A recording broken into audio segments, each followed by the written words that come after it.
m'a redemandé des recettes de désherbants, parce que certains préfèrent ceci, d'autres préfèrent cela. Donc moi je voudrais vous donner des recettes de désherbant total, ce qu'on appelle un désherbant total. C'est donc un traitement qui ne permet pas de cultiver derrière, bien sûr, c'est total. Donc tout ce qui est herbe est détruit, donc c'est bon pour les cours, les allées, les terrasses. Ne mettez pas ça dans votre potager ou dans vos massifs, c'est pas fait pour ça. Moi j'ai retenu 2 recettes très efficaces, même des non efficaces d'ailleurs, je vous l'ai dit. La D-Blue qui était soi-disant formidable, moi je ne le valide pas. Hein. Donc je vous l'ai dit dans la vidéo précédente, je vous ai dit, la D-Blue c'est pas validé. En plus je ne sais pas bien si c'est vraiment neutre pour l'environnement, donc je préfère qu'on s'abstienne. Là, ce qui marchait bien c'était le glyphosate. Alors qu'on ne se trompe pas, qui était connu sous la marque de Roundup, ça existe toujours, mais on n'y a plus accès. On n'y a plus droit, en tant que particulier, on ne l'a plus. Alors, il y a quand même une confusion, parce que dans les magasins, on vous vend du Roundup, hein, mais il n'y a pas de glyphosate dedans. La matière active, c'est le glyphosate. C'est ça qui est efficace. Donc, si vous mettez un produit qui est de la poudre de perlimpinpin, eh ben, les herbes, elles vont se résorber, mais ça ne traite pas à la racine. Donc, je veux vous donner une recette, 2 recettes même, de désherbant total. Donc, il y en a un qu'on va voir aujourd'hui. Et puis je vous parlerai de l'autre après. Celui que je vais vous parler, c'est donc celui qu'on fait soi-même avec du vinaigre blanc à 14%. Hein. Attention, parce que là aussi dans les vinaigres blancs, vous avez tous les... Bon, faut essayer d'en trouver un qui est à 14%. Donc on va l'utiliser, on va mélanger dans de l'eau. Donc par exemple là j'ai fait un dosage pour 5 litres d'eau. Pour 5 litres d'eau, j'ai mis 2,5 litres de vinaigre blanc. Pour 5 litres d'eau, voyez-vous. Et je vais donc rajouter du sel que je vais dissoudre dans de l'eau chaude, du gros sel, voyez, du sel là, voilà, je vous montre ça, vous savez tout ce que c'est que le sel, hein. Pas besoin de prendre un sel raffiné ou quoi que ce soit, hein. Un gros sel de mer, c'est très bien, et on va le dissoudre dans de l'eau chaude, hein, de façon qu'il soit bien dissous. Alors il faut bien penser à le dissoudre, et une fois qu'il sera dissous, ben, on mettra le mélange de tout ça, et on terminera avec quelques cuillères de liquide vaisselle. Bon, peu importe la marque, mais ça c'est pour permettre une adhérence sur les feuilles. Alors il faut 5 cuillères comme ça. 2, 3, 4, et voilà 5. Donc là voilà, c'est ça. Ça c'est fait. Et après, il suffira de bien le mélanger. Alors, j'ai déjà mélangé, hein, parce que je ne voulais pas vous faire subir tout le mélange.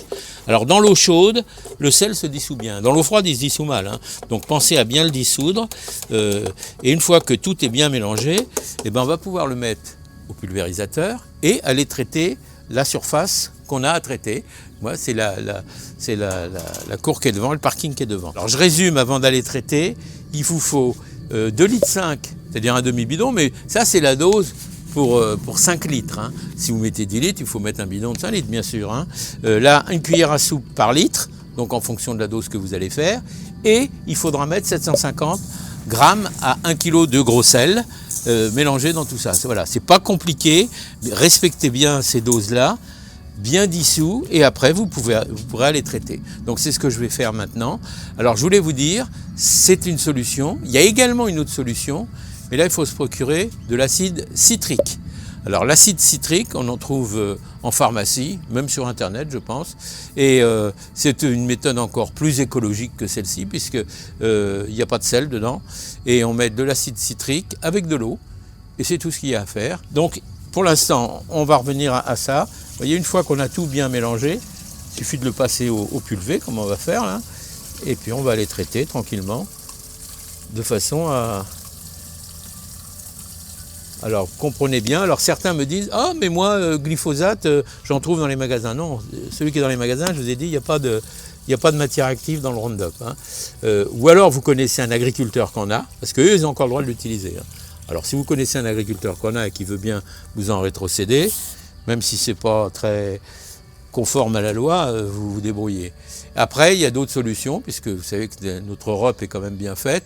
On peut en avoir comme on veut en Allemagne, on peut en avoir comme on veut en Espagne. Mais nous, on n'a pas le droit d'en avoir. Bon, alors voilà, c'est encore un autre débat, mais je ne vais même pas l'aborder. Sachez que vous pouvez l'avoir, vous pouvez le commander par Internet, il peut venir d'Espagne ou d'Allemagne. Je connais des gens qui font ça, ils commandent du glyphosate du Roundup avec du glyphosate, donc voilà, ils ont vraiment le même produit qu'on avait auparavant. Simplement, vous risquez de vous le faire confisquer en douane. Alors sachez que c'est une possibilité, je vous aurais prévenu. Hein. Moi, je fais des méthodes maison, personne ne va me confisquer mon gros sel à la douane, je crois pas, hein. Et puis ni mon vinaigre pour l'instant. Pour l'instant, on est autorisé, 14%, et puis le liquide vaisselle aussi, on peut... Donc voilà, on y va comme ça. L'acide citrique, c'est pareil. L'acide citrique, c'est donc issu des citrons. C'est une solution qui est utilisée beaucoup par les producteurs de légumes bio, justement, parce que là, du coup, c'est autorisé. Donc vous trouverez de l'acide citrique, je vous l'ai dit, par Internet, ou bien en pharmacie, ou alors dans les magasins bio. Mais vous pouvez, je ne vais pas vous dire si à côté de chez vous il y a l'un ou l'autre, ou même par Internet, donc vous en trouverez, c'est légal, vous pourrez l'utiliser, 5 litres d'eau pour 1 kg d'acide citrique. Voilà, c'est très simple comme mélange, on mélange bien et on traite pareil. Donc à vous de faire le choix que vous préférez, hein, mais là vous avez 2 recettes qui sont efficaces, économiques, et une qui est peut-être plus bio que l'autre, puisqu'il n'y a pas de sel dedans. Mais voilà. Donc vous voyez ça, maintenant je passe au traitement sur le terrain. Alors voilà, alors l'idée c'est, vous voyez ici on est sur des herbes qui sont déjà relativement grandes, et si on veut les détruire jusqu'aux racines, il ne faut pas avoir peur d'en mettre. Hein. Alors on met ça, on choisit une journée ensoleillée, comme aujourd'hui, on a une belle journée ensoleillée. Ça va faire donc de l'effet encore plus rapidement, s'il ne pleut pas évidemment. Donc voilà, donc on fait ça, on mélange bien tout. Le liquide vaisselle qu'on a incorporé, c'est bien entendu pour permettre au produit de ne pas se disperser trop vite et de prendre son temps avant de se répandre, que la matière active qu'on a composée donne des résultats, bien sûr. Voilà. Mais là, vous voyez, il ne faut pas... Quand on a des petites herbes annuelles qui poussent, un petit coup vite fait, c'est bien fait. Là, on a des herbes qui commencent à être beaucoup plus coriaces. Donc il ne faut pas les laisser se développer plus que ça, évidemment. Vous pourriez vous poser la question, pourquoi est-ce qu'on a des herbes quand même? Regardez, on avait mis en dessous un géotextile. Un géotextile, ce qu'on doit toujours faire quand on met du gravier. On met un géotextile suffisamment épais, si bien qu'il va empêcher les graviers de descendre plus bas, puisque ça va faire masse. Mais en même temps, l'herbe ne devrait pas repousser au travers du géotextile. Mais là, c'est l'herbe qui a repoussé ici, elle n'a pas poussé au travers du géotextile. C'est l'herbe, c'est la terre qui a volé, qui vient avec les roues des voitures, avec les semelles des chaussures. Donc il y a de la terre qui se met là, et hop, les graines d'herbe qui sont en suspension, elles en profitent pour vous envahir.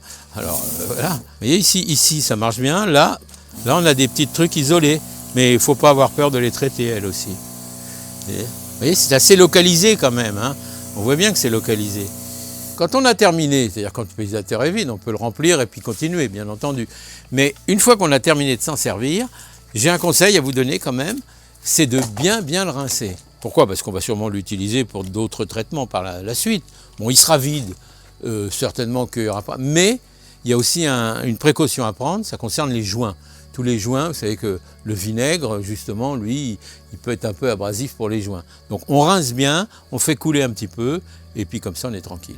Donc voilà, il suffit simplement de remettre ça sous un jet d'eau ou sous un tuyau, un robinet ou autre. Vous voyez, le pulvérisateur, il est vide, il est bien vide là, vous pouvez le voir, mais on va quand même le rincer.